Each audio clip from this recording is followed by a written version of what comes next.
Sidang Pahom Narendra Sabta Prabu berakhir dengan mengambang. Keputusan belum lagi diambil, namun pertemuan itu telah bubar.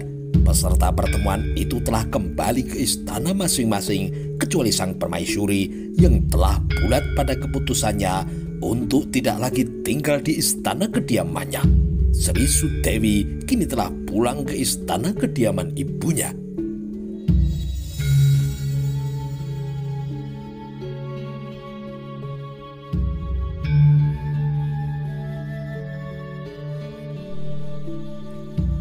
Meskipun telah membubarkan pertemuan, meskipun adik-adik dan iparnya dengan suami masing-masing telah pergi atas perkenaannya, Prabu Hayam Wuruk bergeming diam di tempat duduknya dengan hanya Kusuma Wardani yang menemaninya. Pada jarak yang sedikit agak jauh, Mahapati Gajah Enggon menempatkan diri berjaga-jaga apabila tiba-tiba sang raja membutuhkannya. Terbukalah padaku, Kusuma Wardani.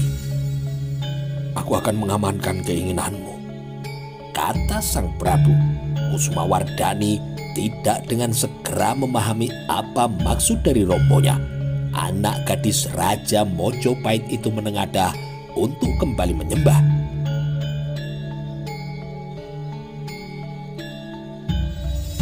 Romo akan merestui siapapun laki-laki yang menjadi pilihanmu. Kalau lelaki pilihanmu itu seorang prajurit dengan kewenangan yang kumiliki, aku akan membagikan darahku kepadanya. Akan kunaikkan derajatnya dan kuberikan pangkat yang pantas untuknya. Dengan semua peristiwa yang kau alami selama ini, akan kusegerakan perkawinanmu dengannya. Dengan begitu, semua masalahmu teratasi dan ada orang yang memberikan perlindungan padamu ketika kau berada dalam masalah, Dok. Kusuma Wardani menunduk, kedua tangannya masih dalam sikap menyembah. Untuk menenangkan hatinya yang bergolak, Kusuma Wardani butuh memejamkan mata. Meskipun telah berusaha sekuat tenaga, sang Sekar Kedaton itu tidak mampu mengendalikan diri. Air matanya kini muncul dari kelopak matanya yang terpejam dan bulir-bulir indah kemudian melintasi pipinya.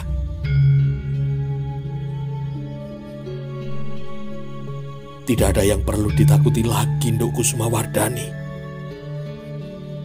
Tidak akan aku biarkan siapapun yang mencoba menekan atau mencelakaimu. Menurutku, makin cepat kau berumah tangga, maka akan semakin baik. Kusuma Wardani kini mengalami kesulitan untuk meredakan diri. Tawaran romonya itu telah menyebabkan isi dadanya bagai diguncang gempa dengan kekuatan yang cukup untuk mengharu biru hatinya. Tawaran itu sebenarnya membuat hatinya gembira, namun juga sekaligus telah merontokkan dadanya yang menyebabkan sedu-sedan yang justru keluar dari mulutnya. Prabu Hayam Wuruk kemudian membelai rambut anaknya itu dan tersenyum. Ia amat memahami apa yang terjadi. Setelah sedikit waktu berlalu dan telah berjuang keras, Sekar Kedaton pemilik wajah cantik yang tidak tertandingi semojopahit itu kini telah berhasil menguasai dirinya.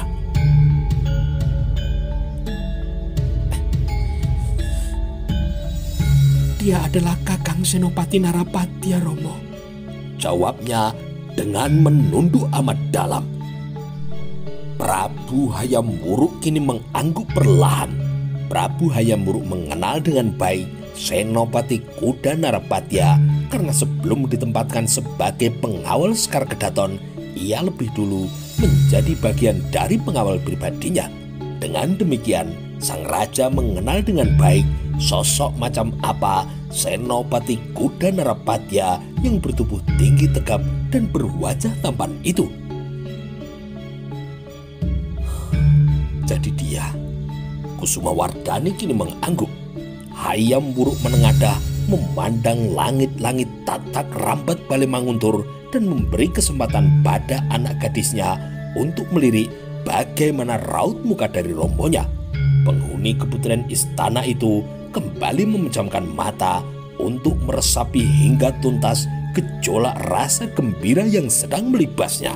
Ke depan, Kusumawardhani tidak perlu harus bersembunyi dari pandangan mata siapapun, dari pandangan mata ibunya, dan bahkan dari pandangan mata Emban Ragaweni yang telah berakhir nasibnya.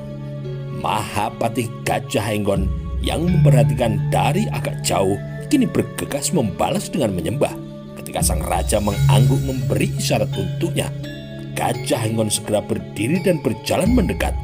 Pada sebuah jarak, Gajah Henggon berhenti dan menekuk lutut sambil kembali mengulang penghormatannya.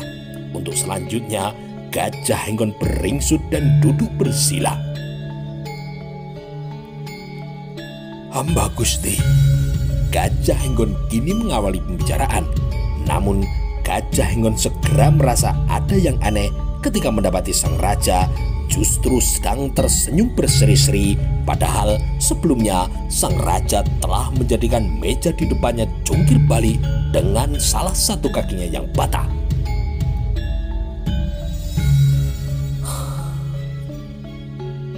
"Hari ini adalah hari yang luar biasa, Paman," kata Prabu Hayam Wuruk sambil mengarahkan perhatiannya ke alun-alun. Gajah Henggon kini mengangguk pendek dan menempatkan diri menunggu. "Mana mereka, Paman?" "Tadi di sana ramai." Gajah Henggon kemudian ikut mengarahkan pandangan matanya. "Nuwun sewu Gusti. Gusti Putri Biniaji telah mengambil Emban Ragaweni untuk dirawat," jawab Gajah Henggon. Jawaban Gajah Henggon itu mengagetkan Hayam Wuruk hingga terbelalak dan berbalik. "Kenapa, Paman?" "Gusti Putri Biniaji merasa iba karena tidak seorang pun menolong Emban Ragaweni yang pingsan." Jawaban itu mendorong Prabu Hayam Wuruk berdiri dari tempat duduknya dan kemudian berjalan mondar-mandir.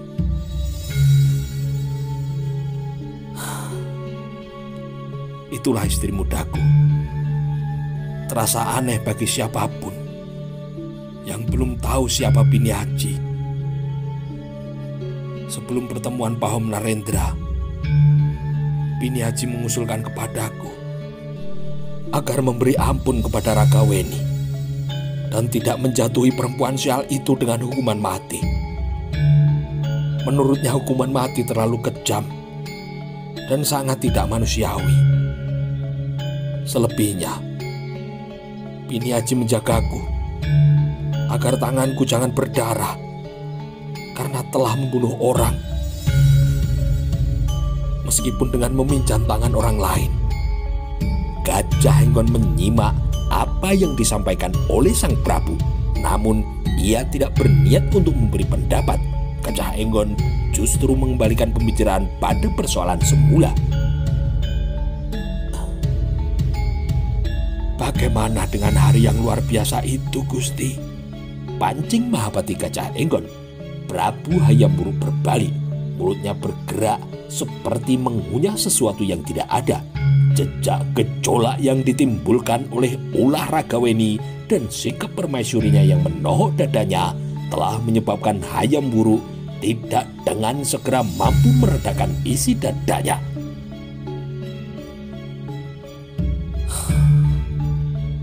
"Hari ini luar biasa, Paman. Aku berniat membicarakan ulah Emban Ragaweni, tetapi belum lagi pembicaraan itu terjadi. Istriku mendahului dengan permintaannya yang mengagetkan. Ia meminta cerai, Paman." Apa yang disampaikan oleh sang raja itu berubah menjadi antam yang dengan telak menghajar dada Gajah Henggon yang langsung terhanyak dan terbelalak. Mata Gajah Henggon melotot serasa akan lepas dari kelopaknya. Gajah Henggon meraba dada dan mengelus-elus bagian hati berusaha untuk mendamaikan dirinya. Kata cerai atau perceraian yang menimpa raja dan permaisurinya adalah hal jenis kata yang belum pernah ia dengar sebelumnya. Bahkan ketika Ken Dedes mendapati Ken Arok mengawini Umang, Ken Dedes tidak menuntut perceraian. Kata cerai dan perceraian seolah hanya pantas dan menjadi milik rakyat biasa. Jagat Dewa Batara, itu tidak mungkin dan tidak boleh terjadi, desis Gajah Enggon tanpa sadar. Apa yang disampaikan Gajah Enggon itu telah membungkam mulut sang raja. Begitu, Paman. Mohon maaf, Gusti. Menurut hamba, sangat tabu seorang raja dan permaisuri itu bercerai. Itu sama artinya dengan negara ini akan bubar. Prabu Hayam Wuruk mengunyah pendapat itu untuk beberapa saat lamanya. Dengan apa yang disampaikan Mahapatih Gajah Enggon itu, Hayam Wuruk melihat bahwa tidak hanya romonya yang berpendapat demikian. Kau benar, Paman. Aku juga sama sekali tidak berniat untuk memenuhi permintaan itu. Akan tetapi, yang terpenting dalam pertemuan tadi adalah aku telah memberikan isyarat kepada segenap keluarga utama. Aku akan menunjuk Wirabumi sebagai seorang pangeran pati dengan semua alasan yang kumiliki. Aku telah meyakinkan mereka bahwa masa depan Mojopahit tidak boleh dipertaruhkan. Pada Paman Gajah Enggon, aku berharap Paman akan mengamankan keputusanku ini. Apabila tiba-tiba aku berhalangan, aku menghendaki untuk kepentingan Mojopahit, Wirabumi yang harus dinobatkan untuk menggantikanku. Mahapatih Gajah Enggon menyimak apa yang disampaikan oleh sang raja itu dengan penuh perhatian. Gajah Enggon menunggu, namun Hayam Wuruk tidak dengan segera melanjutkan ucapannya. Hayam Wuruk kini seperti melamun dengan arah pandang jauh ke depan melintas tanah luas di depan Mangutur. Hamba akan melaksanakan titah itu, Gusti. Akan tetapi, bagaimana dengan sikap para kerabat? Prabu Hayam Wuruk kini memandang Gajah Enggon dengan tidak berkedip.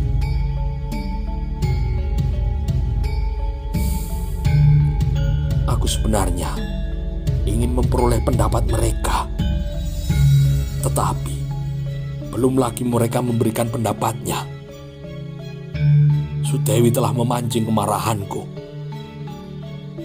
Pelecehan terhadap nama anakku Bre Wirabumi itu ternyata juga bersumber dari emban iblis itu pula. Emban itu adalah pembuat olok-olok Menak Jinggo yang dipertegas oleh Sudewi di hadapan kerabat keluarga.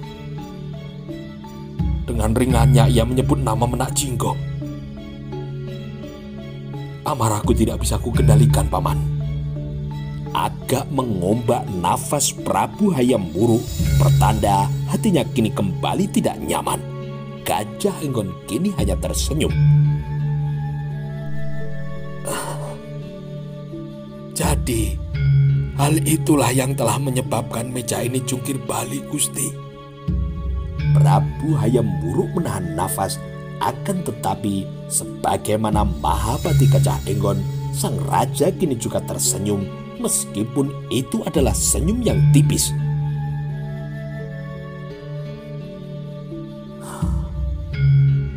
Tetapi semua itu tidak penting, Paman.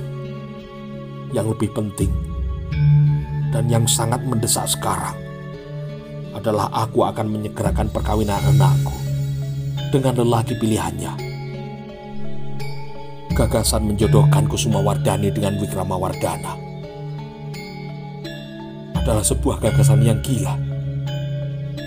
yang segera harus kuhadang dan kumentahkan. Oleh karena itu, Paman, aku meminta Paman untuk menyiapkan segala sesuatunya yang harus dikerjakan mulai sekarang juga. Rangkaian ucapan Prabu Hayam Wuruk itu menempatkan Gajah Henggon agak terhenyak.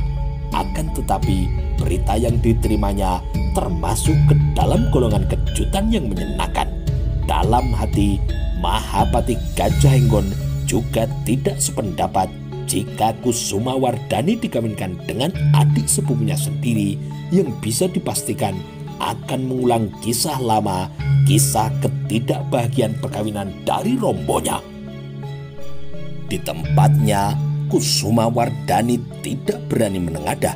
Prabu Hayam Wuruk melihat pandangan mata Gajah Henggon yang berbinar-binar bermuatan pertanyaan atas nama rasa tidak sabar. Senopati Kuda Narapatya, Paman, kata Prabu Hayam Wuruk. Meskipun telah mencoba menerka, Gajah Henggon tidak memiliki gambaran siapa lelaki yang telah mencuri hati dari Sekar Kedaton. Namun begitu nama Senopati Narapatya disebut, Gajah Henggon mengangguk dengan sangat perlahan. Senopati Kuda Narapatya, ulang Gajah Henggon. Prabu Hayam Wuruk kini mengangguk. Benar. Bagaimana menurut Paman? Apakah ia bukan calon menantu yang baik, Paman? Gajah Henggon menoleh kepada Sekar Kedaton dan berharap dia Kusuma Wardani melihatnya. Kusuma Wardani kini menunduk. Menurut hamba, ia adalah calon mantu yang baik, Gusti. Hamba mendukung keputusan Gusti. Apalagi Senopati Kuda Narapatya adalah pilihan dari Gusti Putri Sekar Kedaton. Prabu Hayam Wuruk kini tersenyum. Terima kasih karena Paman sependapat dan juga merestuinya, Paman. Karena itu, atas perintahku, aku minta Paman untuk segera membentuk panitia. Santika tahu, Gusti.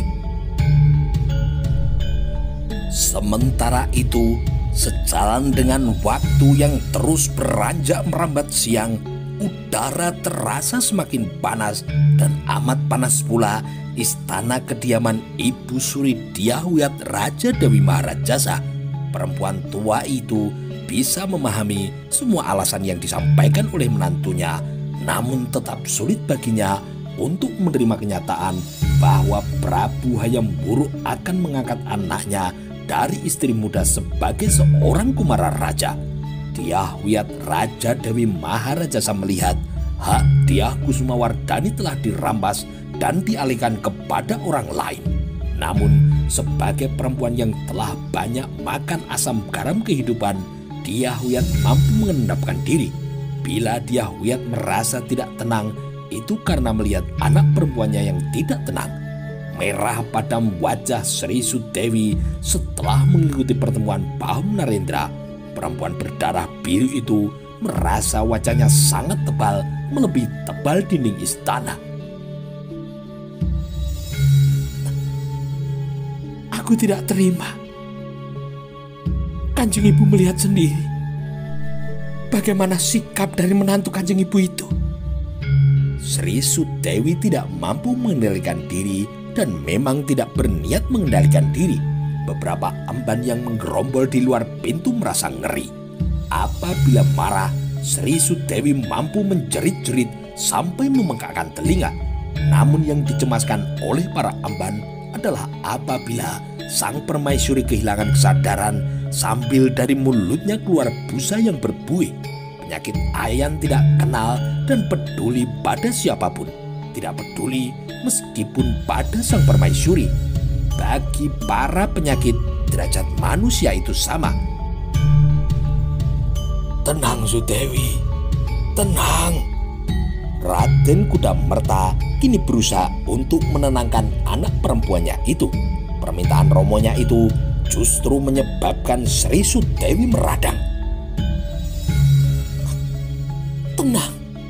Tenang bagaimana Romo? Romo melihat bukan? Perempuan sundal itu telah merampas segalanya. Bahkan sekarang, aku kehilangan kendali atas anak kandungku sendiri. Dengan sikap pura-pura baik hati, wanita keparat itu kini menguasai Kusumawarga. Hak anakku dirampas dan dialihkan pada Menak Jinggo. Aku harus menerima itu, Romo. Nama Menak Jinggo disebut yang telah menyebabkan Raden Kudamerta dan istrinya saling memandang. Nama Menak Jinggo itulah yang telah menyebabkan sang raja benar-benar murka, yang ia tujukan dengan menendang meja, yang juga berakibat hukuman mati bagi Emban Ragaweni. Tenang Sudewi, tenanglah dulu, ucap ibunya yang berusaha untuk meredakan diri. Ketika simpul saraf kemarahan dan harga diri telah terlanjur tersentuh, sangat sulit bagi Sri Sudewi untuk menguasai dirinya. Dalam keadaan yang demikian, tubuhnya memucat dengan keringat dingin yang membasahi sekujur tubuhnya. Sri Sudewi yang kehilangan nalar itu bahkan bersikap seperti laga anak kecil. Wanita yang merasa dirinya paling malang itu duduk di lantai dan menggerakkan kedua kakinya dengan liar. Raden Kudamerta kini terpaksa berjongkok dan memegangi tangannya. Sudah, tenang Sudewi, tenang. Sri Sudewi memejamkan mata, nafasnya masih mengombak liar, susul menyusul perempuan itu menggerakkan kakinya, sama seperti yang dilakukan bocah yang tidak diberi mainan. Aku mau cerai, Romo. Aku harus bercerai. Aku akan kawin lagi dengan siapapun yang mau denganku. Dengan bekadek kuda pun aku mau, Romo. Sri Sudewi kini menangis sesenggukan. Sejalan dengan waktu yang bergerak terasa lambat bagi sebagian orang dan serasa cepat bagi sebagian orang yang lain, Sri Sudewi akhirnya mampu berpikir dengan jernih. Oleh karena itu, ia kemudian merangkul romonya dan menangis sesenggukan. Menangislah, Ndo. Menangislah. Menangis saat ini sangat baik untukmu. Segenap emban yang menempatkan diri berjaga-jaga akhirnya menghela nafas lega. Kecemasan atas kambuhnya penyakit ayan yang diderita oleh Sri Sudewi tidak perlu terjadi. Para emban lega ketika melihat Sri Sudewi menangis sesenggukan di pelukan romonya.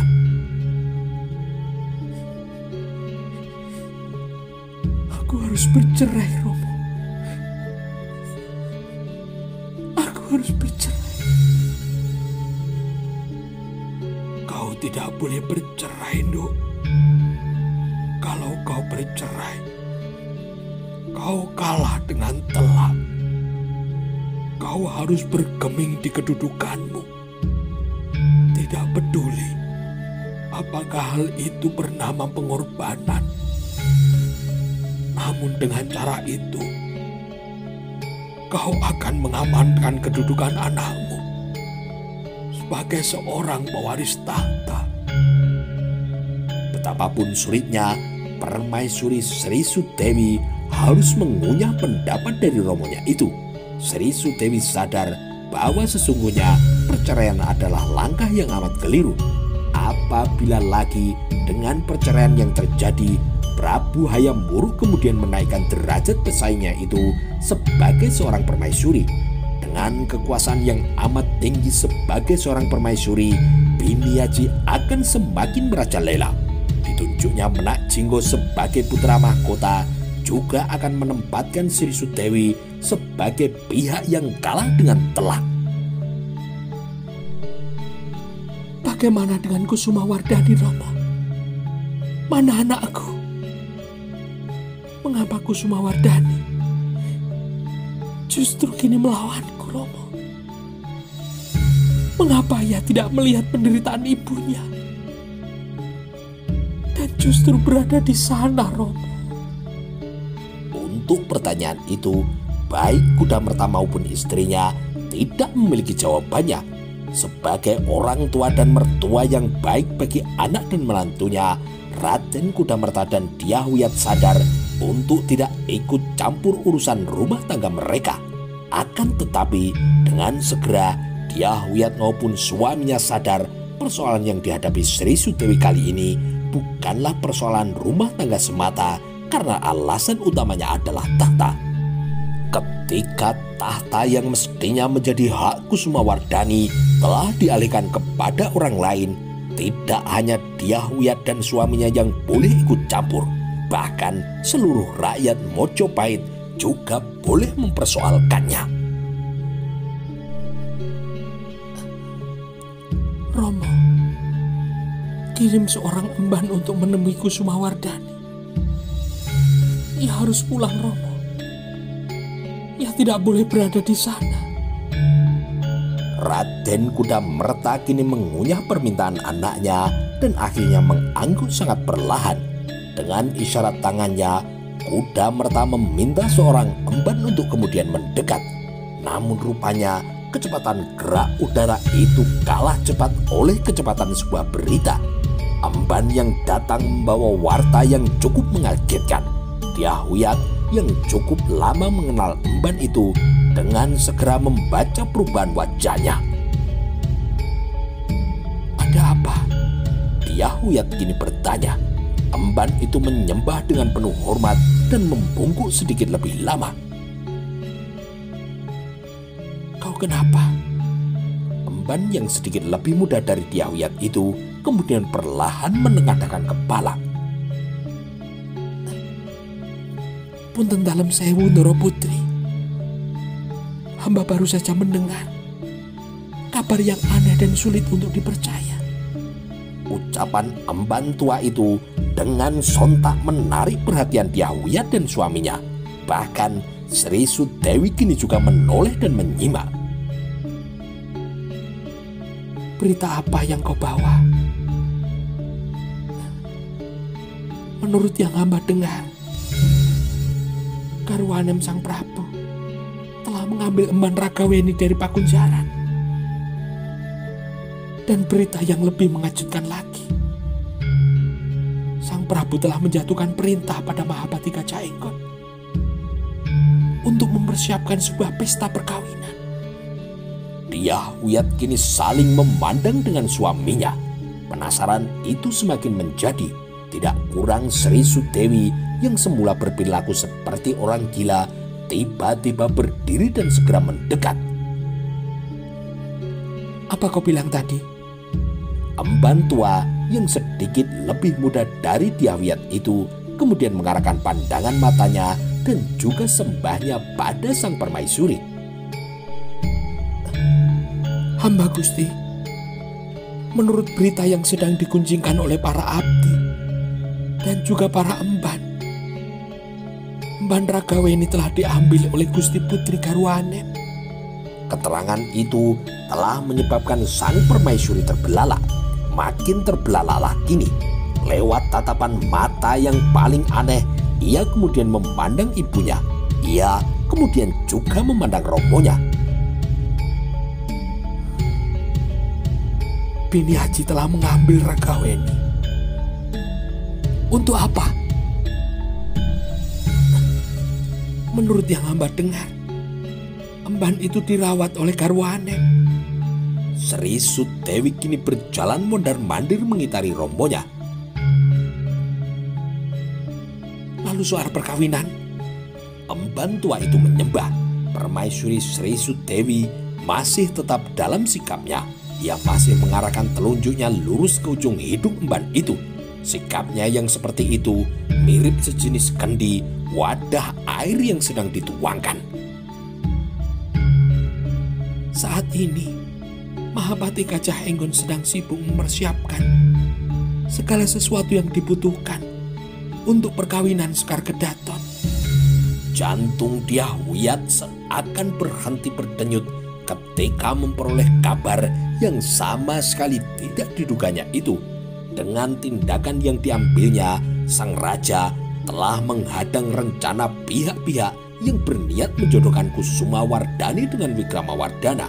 Para pihak itu termasuk juga adalah dirinya. Dyahwiyat adalah orang yang sangat tidak sabar menunggu perkawinan itu. Akan tetapi belakangan siapapun tersadar bahwa orang yang paling memiliki hak untuk merestui adalah Romo kandungnya. Meskipun semua pihak itu ngotot dengan semua rencana mereka, rencana itu akan rontok apabila sang raja tidak berkenan. Tambahan laporan selain persoalan Ragaweni telah menyebabkan darah sang permaisuri yang gampang mendidih itu kini semakin mendidih. Terbungkam mulut perempuan cantik berleher jenjang itu. Sri Sudewi sangat yakin dan curiga Bhimyaji pasti menyimpan sebuah tujuan di balik perbuatannya. Ia pasti berniat menanamkan pengaruh pada Ragaweni. Dengan menyelamatkan nyawanya, ia berharap akan terlihat mulia di depan mata siapapun. Rasa penasaran itu kini juga mengobrak-abrik isi dada Raden Kudamerta, terutama pada rencana perkawinan yang disusun dengan sangat mendadak itu. Dengan siapa Kusumawardhani akan dikawinkan? Emban tua yang duduk bersimpoh itu kini menggerakkan tangannya dalam sikap menyembah. Hamba sudah menanyakan hal itu, tetapi masih belum jelas dengan siapa Gusti Putri Sekar Kedaton akan mengakhiri masa lajangnya. Hanya kabarnya lelaki itu seorang senopati dan merupakan pilihan dari Sekar Kedaton sendiri. Masih dalam sikapnya yang mengarahkan telunjuk, Sri Sudewi tiba-tiba berubah lunglai, kehilangan tenaganya.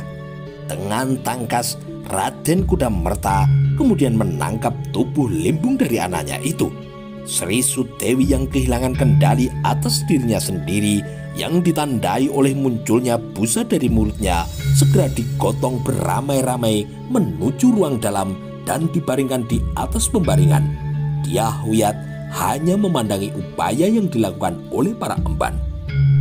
Sejauh waktu berlalu, Dyahwiyat tidak habis mengerti mengapa salah seorang dari dua anaknya mengidap sakit ayan.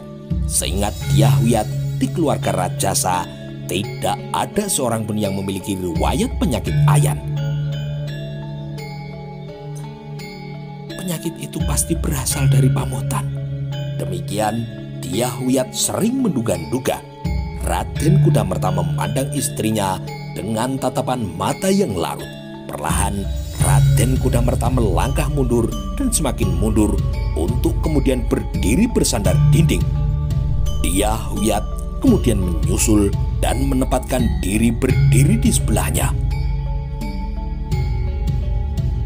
Bagaimana menurutmu? Terjadilah yang harus terjadi. Dalam bilik itu, dengan tangkas, para emban mengerjakan jenis pekerjaan yang amat mereka pahami. Dengan menggunakan cem-ceman minyak serai, mereka menggosok kaki dan juga sekucur tubuh sang permaisuri. Dengan bau cem-ceman minyak cengkeh yang dioleskan ke ujung hidung, mereka berusaha memancing kesadaran dari sang permaisuri. Sedikit waktu berlalu, ludah berbusa itu tidak lagi keluar dari mulutnya. Sri Sudewi kini membuka mata. Dengan jelalatan, ia kemudian memandang orang-orang di sekitarnya. Kusumawardhani,